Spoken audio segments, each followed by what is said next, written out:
Good evening, everybody. Welcome to this week's Round the Table.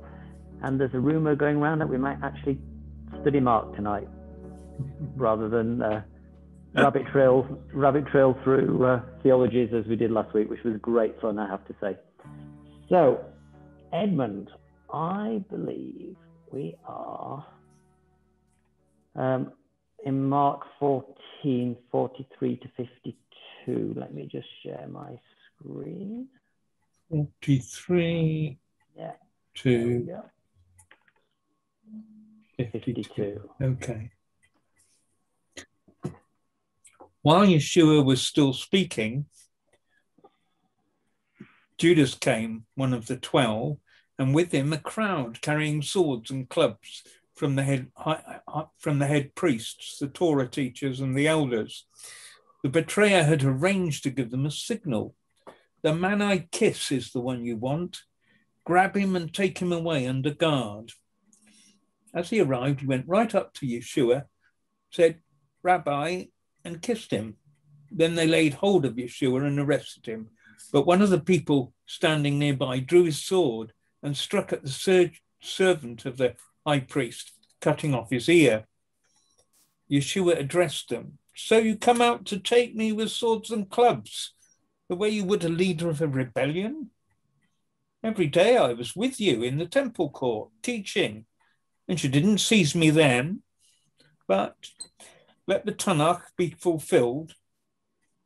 And they all deserted him and ran away. There was one young man who did try to follow him, but he was wearing only a nightshirt. And when they tried to seize him, he slipped out of the nightshirt and ran away naked. Thank you, Edmund. Right. So, thoughts on this passage, Edmund? I was expecting to come in after you, but... No, it's the element of surprise, you see. Yeah, I was just looking at a piece that I have in this. This is a study Bible, and it has a piece relating to the cutting off of the ear.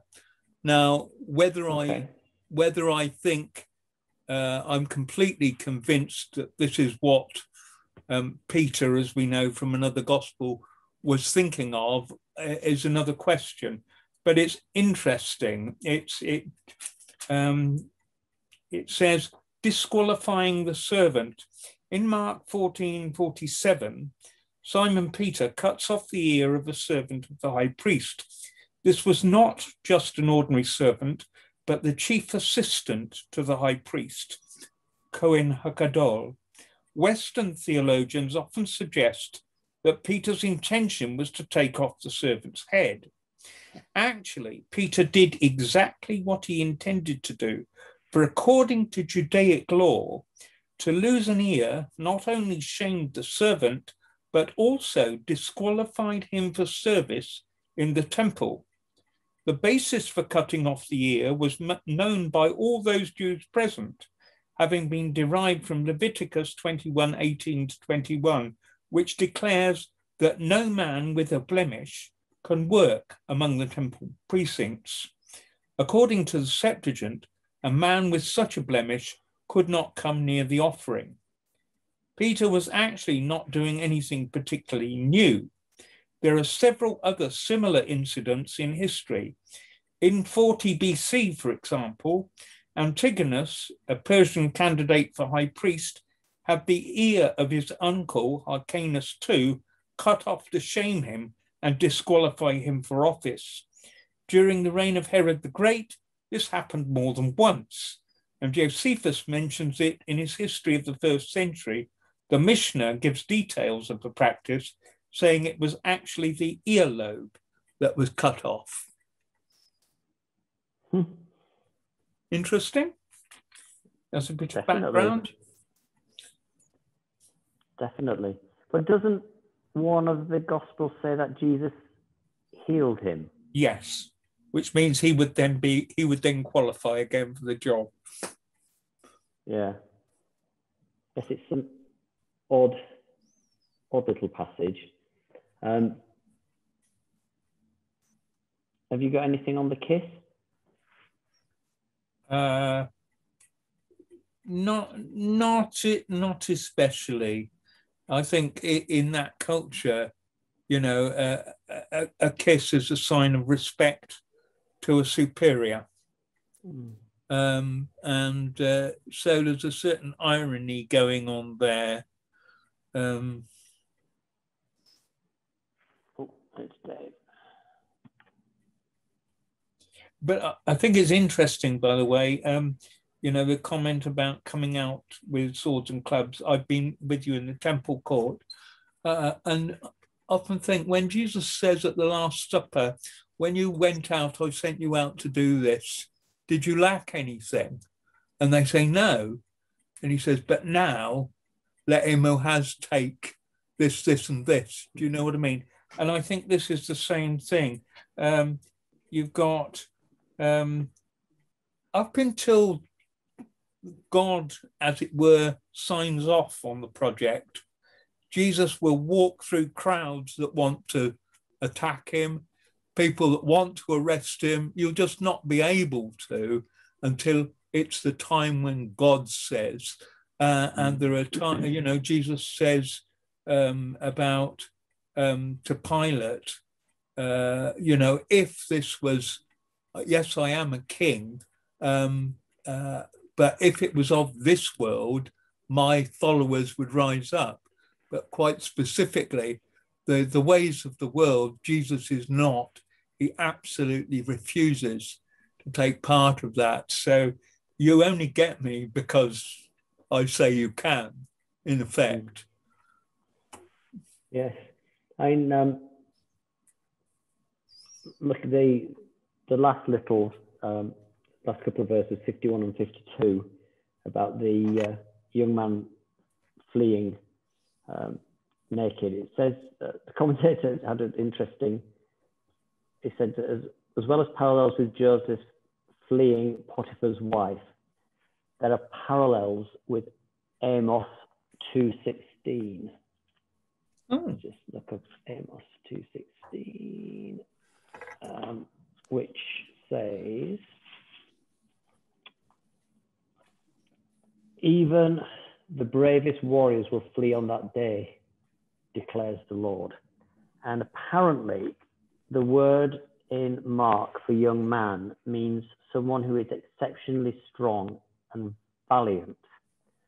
Amos describes a day of crushing judgment where even the valiant can't stand.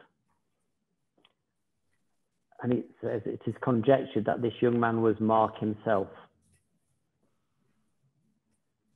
which would explain why it's referenced, because it's an odd little reference to put in. And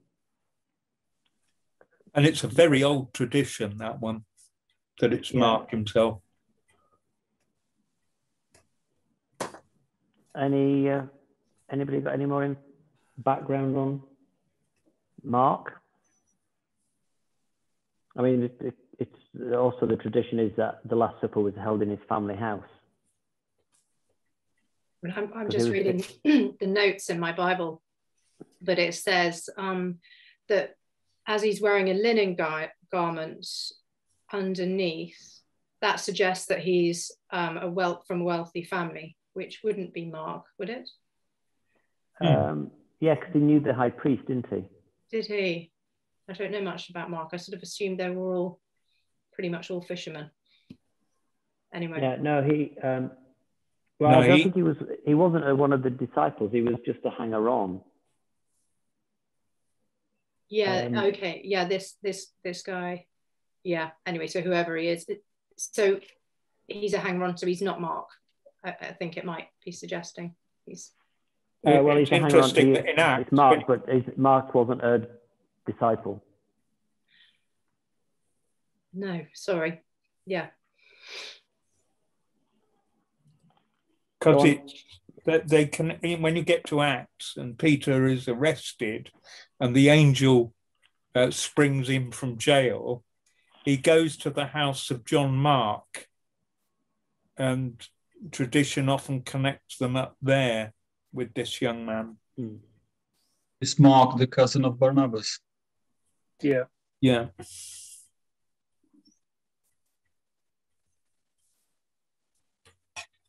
So he's all the way through the story, isn't he? Yes. Just thinking about that passage where so one of the disciples that often suggested is Peter cuts off the servant's ear, and does that imply that he brought a sword with him, which is sort of not necessarily what you'd expect if the disciples are supporting Jesus in prayer? Well, they reference the swords a bit earlier at the thing. He says, "He that has a sword, take one." He said, "We got two here." And Jesus sort of says, "That's enough, yeah. Get away with you, yeah, go on." So one of them obviously did take one of the swords. Yeah,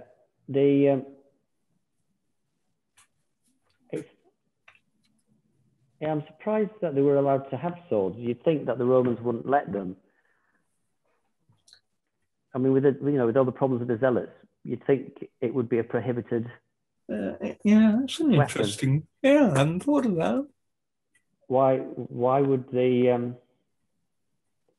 I mean, the Zealots were famous for their Sicarii, the knives they had, the daggers. Yeah, they didn't use swords as such. But yes, that's interesting, isn't it? Yeah. I wonder if it was customary for protection. Do you think it might have been customary in those days that everybody carried a sword or something, or a knife, just for protection? It just culturally, maybe it's just normal. What do you think?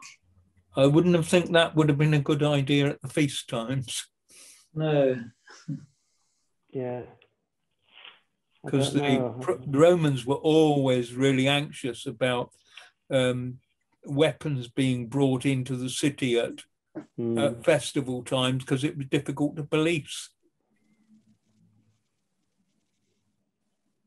Yeah, so I hadn't thought of that before. Yeah, it's in Luke 22, when he's talking to Peter about. Peter says, "But he replied, Lord, I'm ready to go with you to prison and to death." And Jesus answered, "I tell you, Peter, before the rooster crows today, you will deny 3 times that you know me." Then Jesus asked them, "When I sent you out without purse, bag, or sandals, did you lack anything?" "Nothing," they answered. He said to them, "But now if you have a purse, take it, and also a bag. If you don't have a sword, sell your cloak and buy one. It is written, and he was numbered with the transgressors, and I tell you that this must be fulfilled in me. Yes, what is written about me is reaching its fulfillment." The disciples said, "See, Lord, here are 2 swords." "That is enough," he replied. Now, does that mean that's as many swords as we need, or does that mean that's enough, stop it? I think that's enough, stop it, but it is a very odd little passage, because to be honest, it's quite difficult to fathom out what Jesus means exactly that fits with the rest of what he said. Yeah, so if you don't have a sword, sell your cloak and buy one. But there's no reference in the rest of the New Testament of them ever having a sword, is there? No. Apart from I think it's more figurative in the sense that up to now, your back has been covered and you haven't run into problems, but we're now moving into a different ball game, and this is going to get hairier, folks. Yeah. It's what I think he's saying. So I think it's figurative. Sell your cloak and buy one. Yeah, odd figure of speech. Yeah. Because you take it, you can misinterpret that quite literally, can't you? Yeah, you can, and people have. I mean, I've heard a lot over recent times, particularly around the time of the storming of the Capitol in America. People were quoting that verse all over the place. Yeah, it's yes. It seems that Jesus didn't actually mean it, because in another side where he speaks about it, he says when Peter cuts the ear off, he says his intention is not to do that, because he says, if I need it, do you think I cannot call on my Father? And he will at once put at my disposal more than 12 liters of angels. This is in Matthew. So kind of his intention wasn't necessarily literal. Yeah, that's how I read it. Yeah, when a bit further on in Luke, it says, while he was still speaking, a crowd came up and the man who was called Judas, one of the 12, was leading them. He approached Jesus to kiss him, but Jesus asked him, Judas, are you betraying the Son of Man with a kiss? When Jesus' followers saw what was going to happen, they said, Lord, should we strike with our swords? And one of them struck the servant of the high priest, cutting off his right ear. But Jesus answered, no more of this. And he touched the man's ear and healed him. So it's odd. Yeah, I take when they said we've got 2 swords, why did he not say leave them behind? Yeah, I take that statement to trump all the others, to say that's where Jesus is coming from. Yeah, no more of this. I have to handle the other ones in the light of that one as the main bar. Yeah. But it is one of those puzzling little passages that you think, what is that about? The Message translates it. They said, look, Master, 2 swords. But he said, enough of that, no more sword talk. That's how I understand it. Yeah, so that's where I'm inclined to go. Yes, yeah. But people who don't go that way, arguing with me, it's very difficult to deal with. I'll just ask quickly, which verse is the sword talk verse? I can't find it. Luke 22. That's Luke, is it? Okay, I'm with you. Yeah, sorry, I jumped to get a bit more detail from one of the other synoptics. I'm with you, yeah, thank you. And then it's actually John's, because all the synoptics say one of the disciples, but it's actually John's gospel, who says, then Simon Peter, who had a sword, drew it and struck that high priest servant, cutting off his right ear. The servant's name was Malchus. And it's also John who says Simon Peter and another disciple were following Jesus. Because this disciple was known to the high priest, he went with Jesus into the high priest's courtyard. But Peter, which would make sense of why he knew that guy's name. Yeah. You know. And I often think about him, because he must have been hugely relieved, because the role he occupied was he was one of the top people in the high priest's entourage that had charge of the security and all that sort of stuff. So he's an absolute. So Jesus, in fact, saves his job for him. So you'd have, when you thought back on it, you'd think, no matter what I think about who that rabbi was, I'm very grateful that he sorted my ear out, or I've been out of my job. Yeah. Right, should we move on to the next passage? So, hi, Sagon. You snuck in there. Yes, I did. Good evening, everybody. Let's have a look.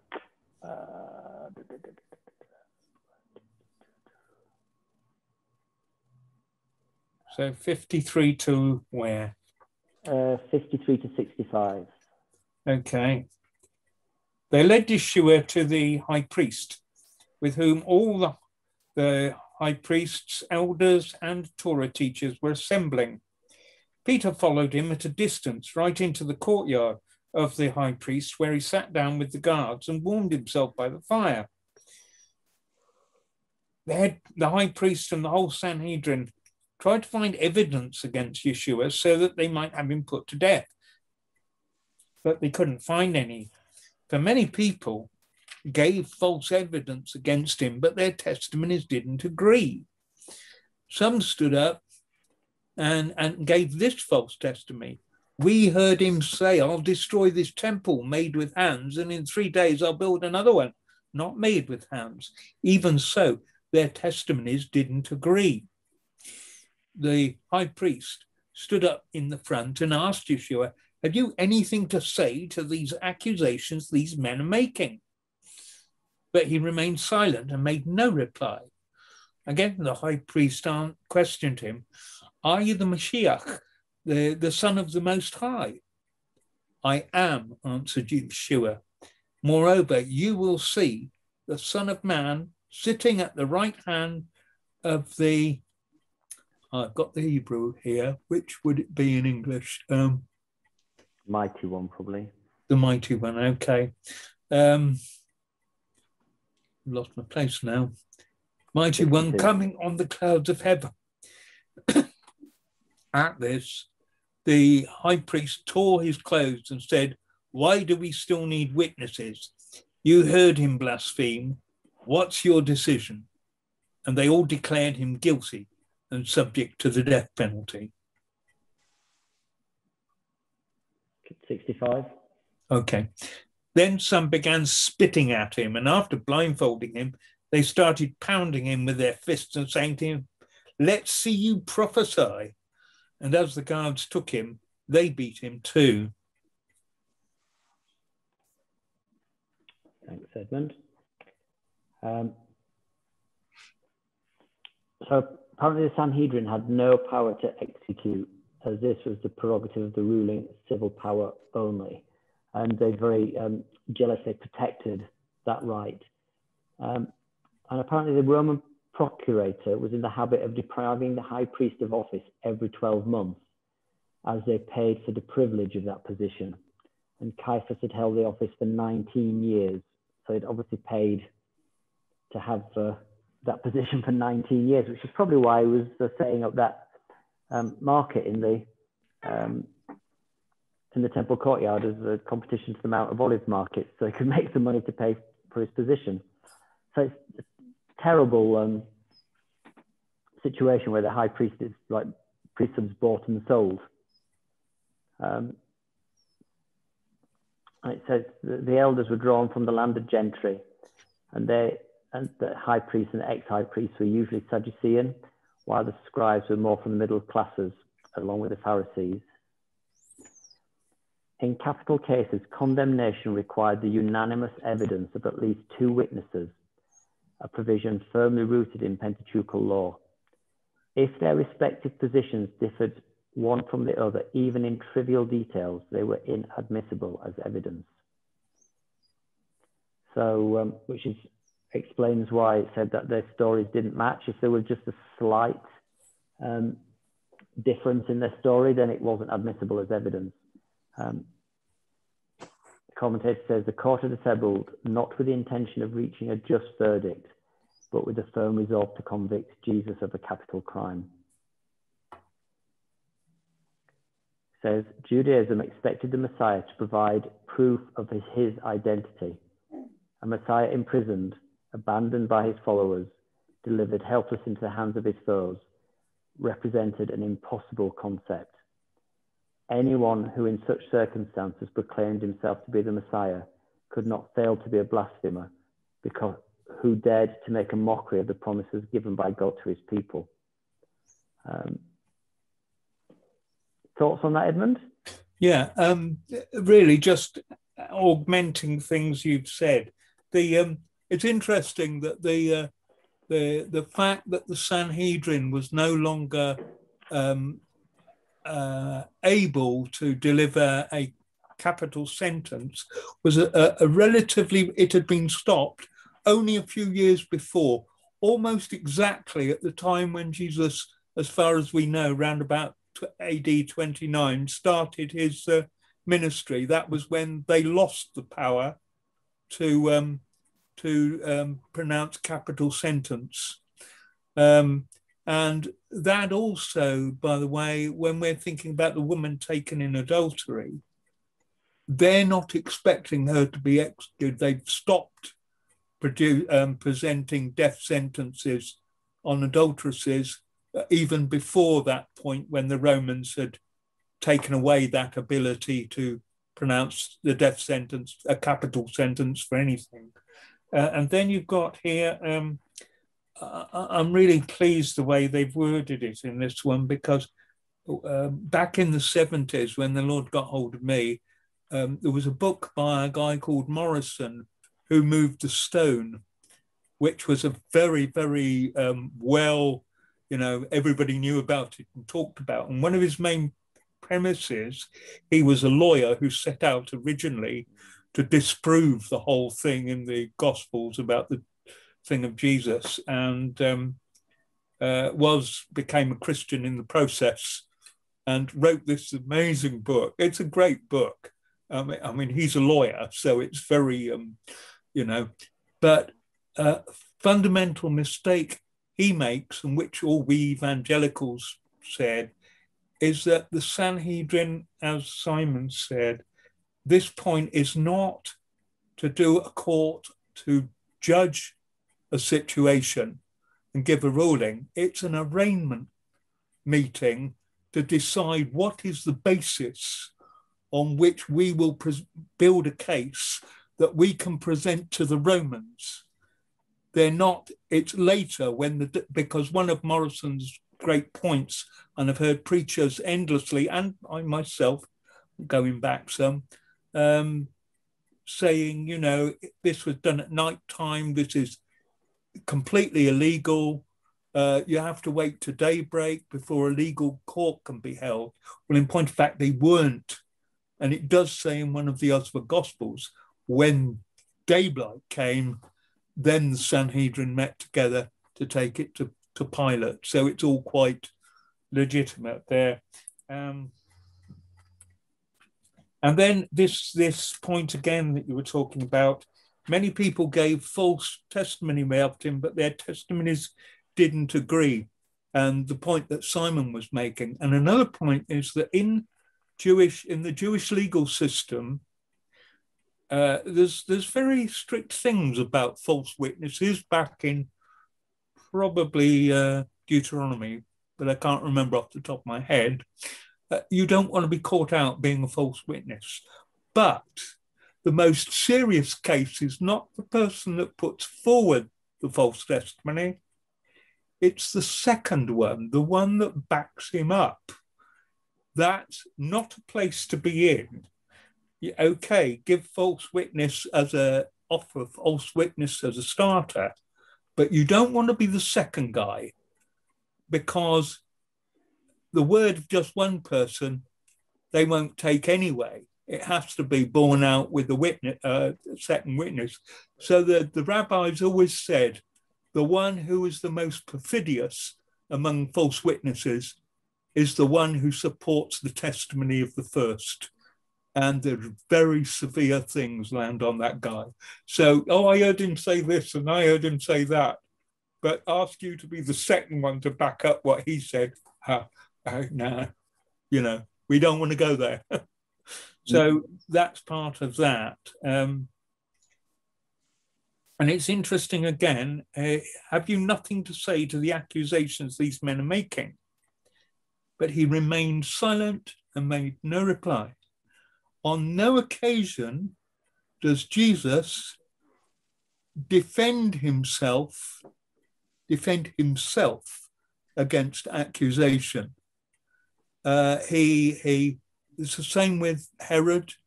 He won't speak, and there are times when he's talking to Pilate, but then it says he didn't answer the accusations of the high priest, and Pilate is puzzled. What don't you realize? But Jesus will not defend himself. And I find it one of the most challenging things that I am convinced that the Lord wants to take me to a place that I will never defend myself in any situation, but I will lay down my life to defend you. But I must never, my understanding is at least, the challenge is Jesus never argued on his own behalf. He always argued on other people's behalf. His anger is always on behalf of somebody else. It's never on what they do to him.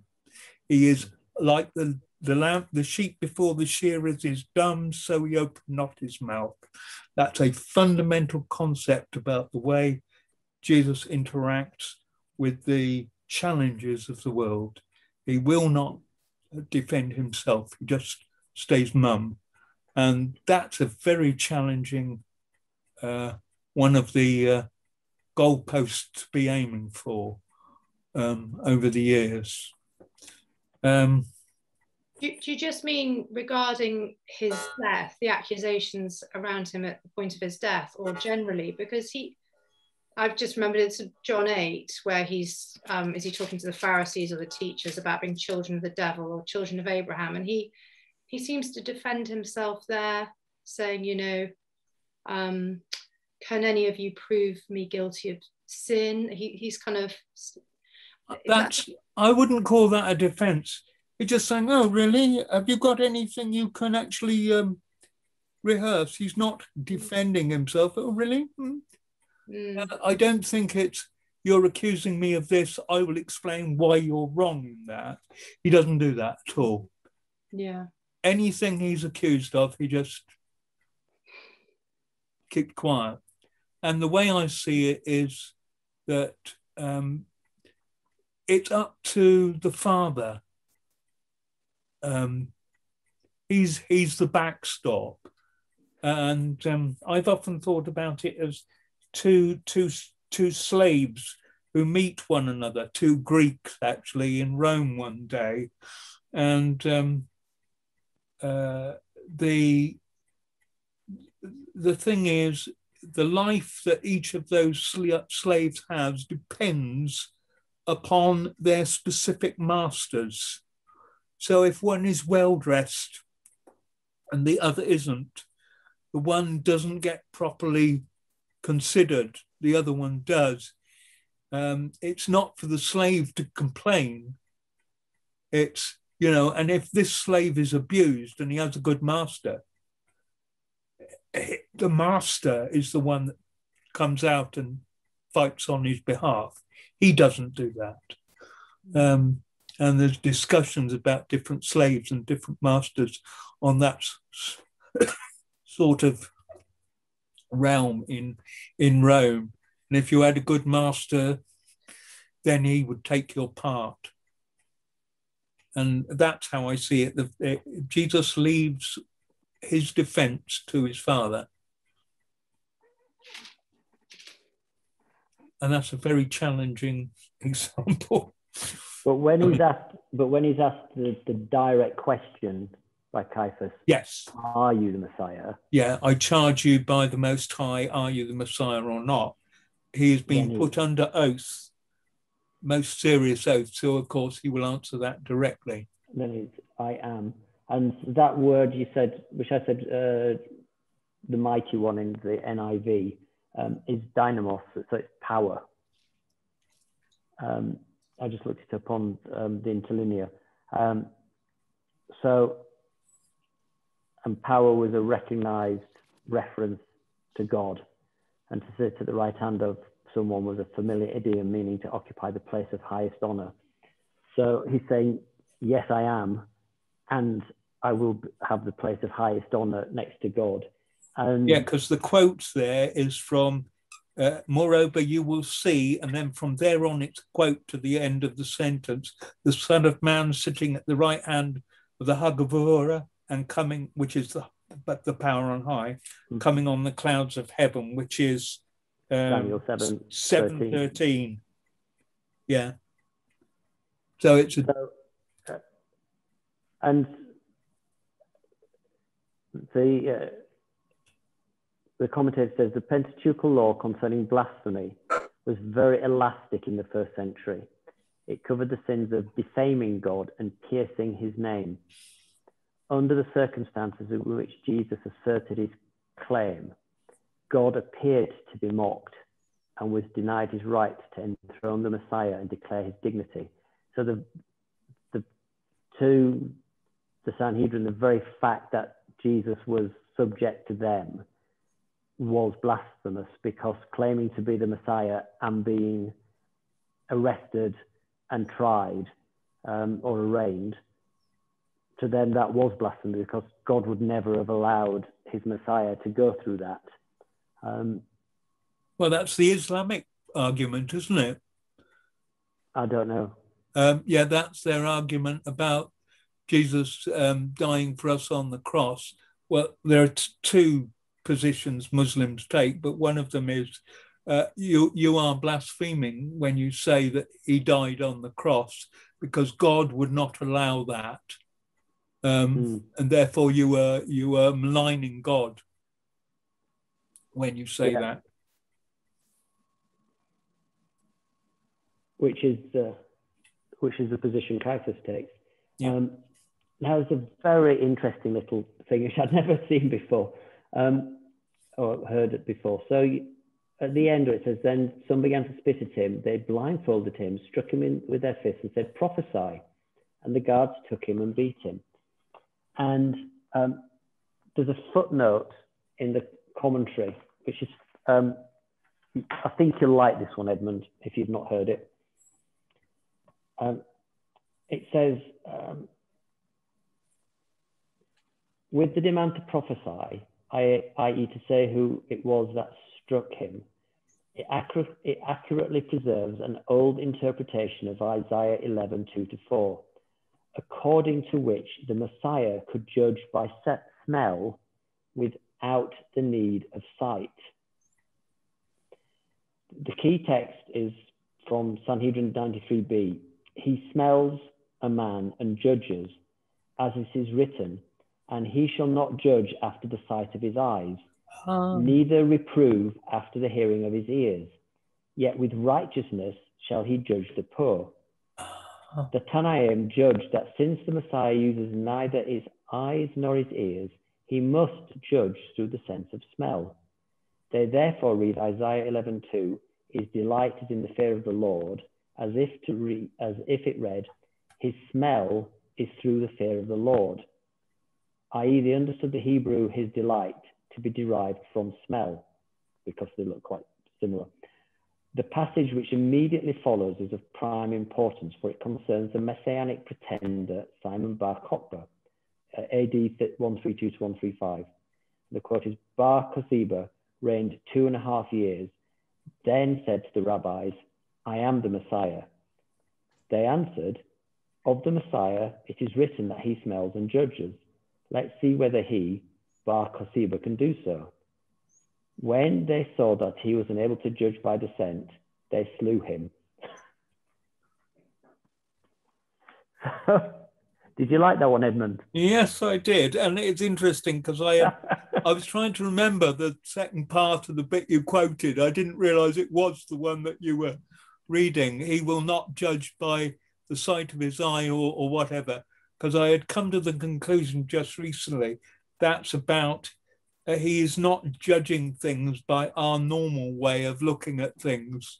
So I'd come to that sense of, but it's interesting, I didn't know that the rabbis had gone down, and that's a very typical rabbinic sort of way of extrapolating things, but I didn't know that it fitted with that particular one. That's quite pleasing. Yes, I did enjoy that.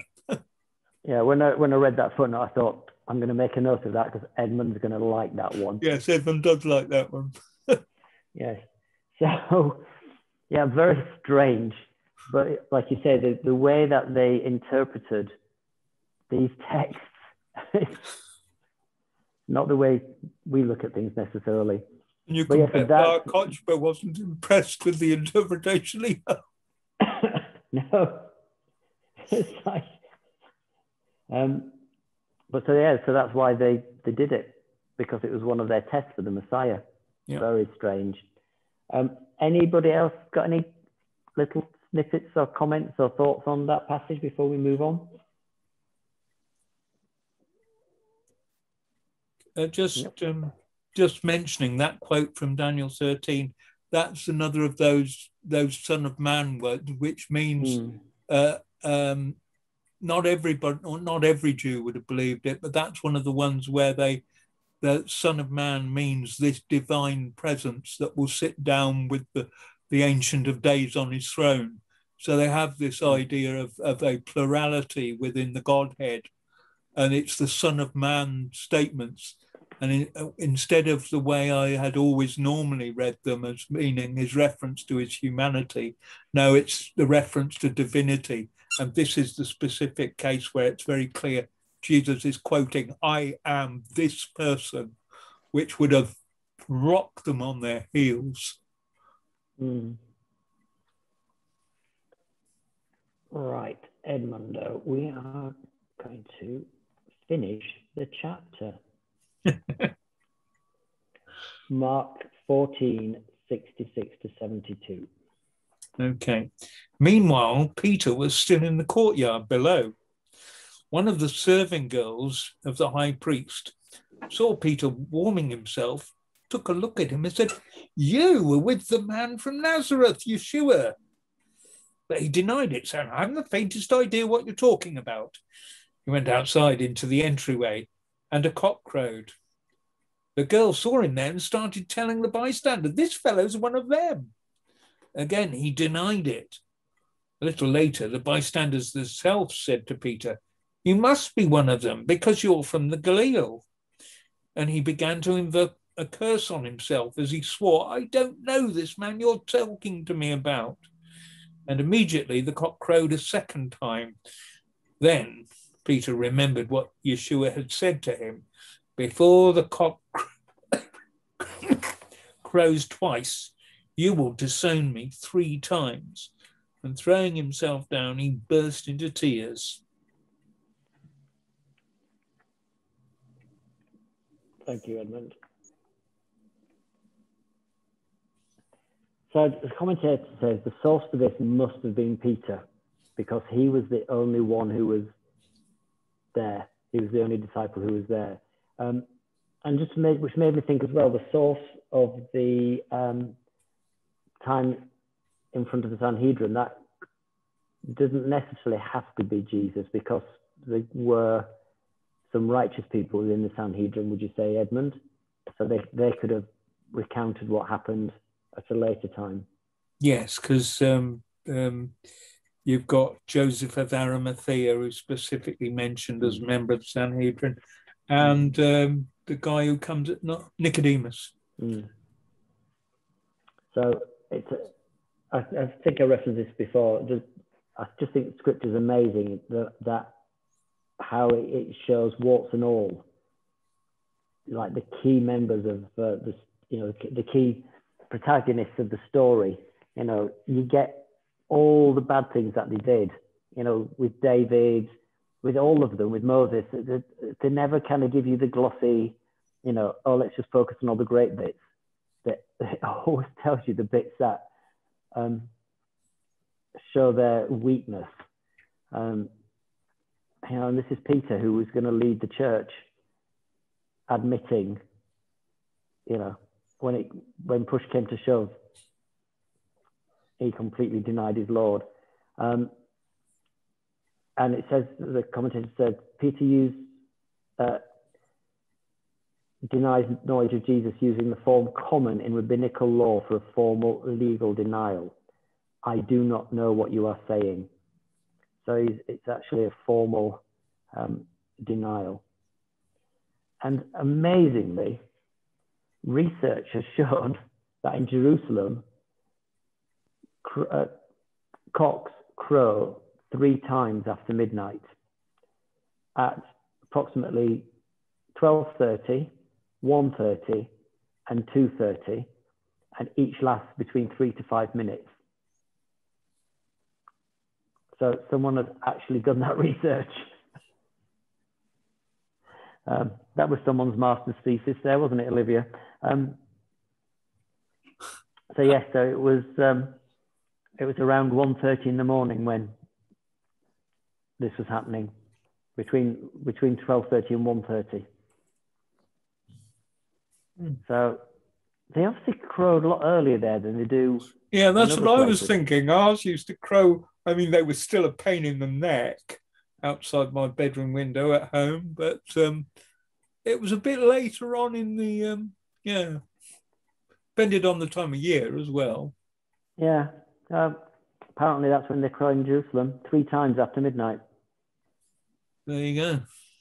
Tanzania, it was about 5 in the morning, which is the same time as the mullah down the mosque would start doing his Yes. stuff over the loudspeakers. So you always got Really? up at 5 o'clock in the morning. Yeah, you couldn't sleep on. Yes. Yeah, so references to they, well, that proves in creation that creation is meant to be Islamic, because the cocks crow at the same time as the call to prayer. Yeah. Yeah, so I suppose that's before dawn in Tanzania, isn't it? It's not light at that time of day. No, it's sort of, it's still dark. Yeah. Yeah. Yeah, I mean, it wouldn't get light for another hour and a half, probably 6:30. It depends. We were a little bit north of the equator, so yeah, they got a bit of variation, but yeah.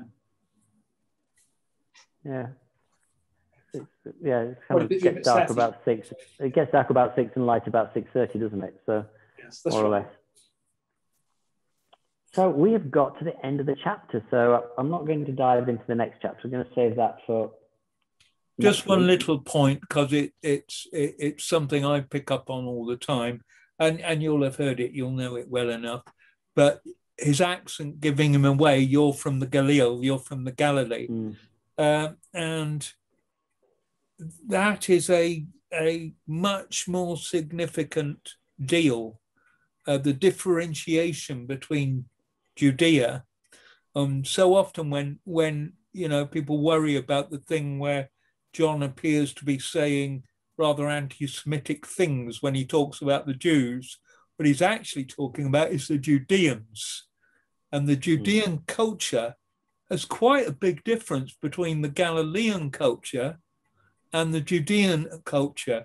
And that's one of the things that I'm exploring in the book I'm writing, because it makes quite an important difference about where things happen and who's talking and who they are and what culture they belong to. They both come from the same root, but they separated off with the people that didn't come back at the time of return from Babylon for another 200-300 years, and how the Jewish world had developed as a community in Babylon was quite different in many ways to the diehards who considered them the real ones who'd come back when it was difficult.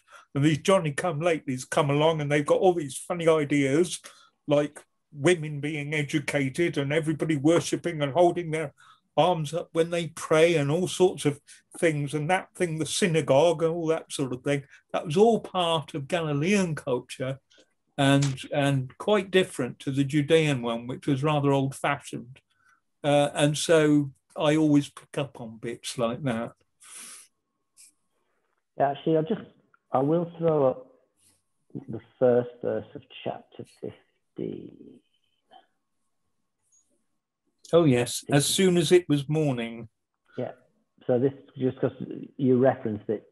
Do you want to read 15:1? As soon as it was morning, the high priest held a council meeting with the elders, the Torah teachers, and the whole Sanhedrin.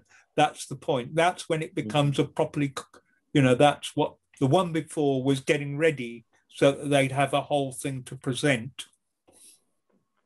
Yeah, and the Roman courts started at dawn. So for them to, for them to get into the queue, they would have to be there bright and early. So whether they went through the night, but at dawn they needed to be straight there and presenting him to Pilate, because that's when the court started. Just something I picked up on when you said about some people, sympathetic people within the Sanhedrin. I mean, we just read that after Jesus had been accused of blasphemy, they said that they all agreed that he was worthy of death. Yeah, but we're also told elsewhere that Joseph of Arimathea and Nicodemus had not agreed with the sentence of the Sanhedrin. So, you have to put those things together. I don't know what happens if you can hold a Sanhedrin if some of the members aren't there. I don't know. I haven't seen stuff like that. But I think it's a more general, one is a blanket statement, whereas we're told specifically that there were those in the Sanhedrin who did not agree with the sentence. So, you know, I read the other one through that because we know specifically two named people. And they're not just mentioned in passing. They're rounded figures that we know. You know, so that's how I deal with that particular point. But I take your point. I saw recently. I knew that the makeup of the Sanhedrin was you'd got mostly Sadducees, and I'd always thought it was about 2/3 Sadducees to 1/3 Pharisees. But I read something recently, and they seemed to know what they were talking about, where they were saying that 95% were of the urban Sadducee community, and only 5% were Pharisees, which surprised me rather. But you know, it was definitely written down there, so I will dig around in there to see if I can find a bit more about that, because I hadn't realised it was quite as lopsided as that. Paul doesn't have a lot of people to appeal to if there's only about 4 or 5 Pharisees to appeal to when he says, "Brothers, I'm being held for the expectation of Israel," and you get this, you know, they begin to have a huge argument if there's so few Pharisees. So I'm still digging around in that one. Yeah, because it doesn't. You wouldn't think there'd be that much of a furore if there was only 4 That's or 5, right. would you? That's right. So I was a little startled when I saw that, and I need to find out some more, I think. Right, I am going to stop our recording.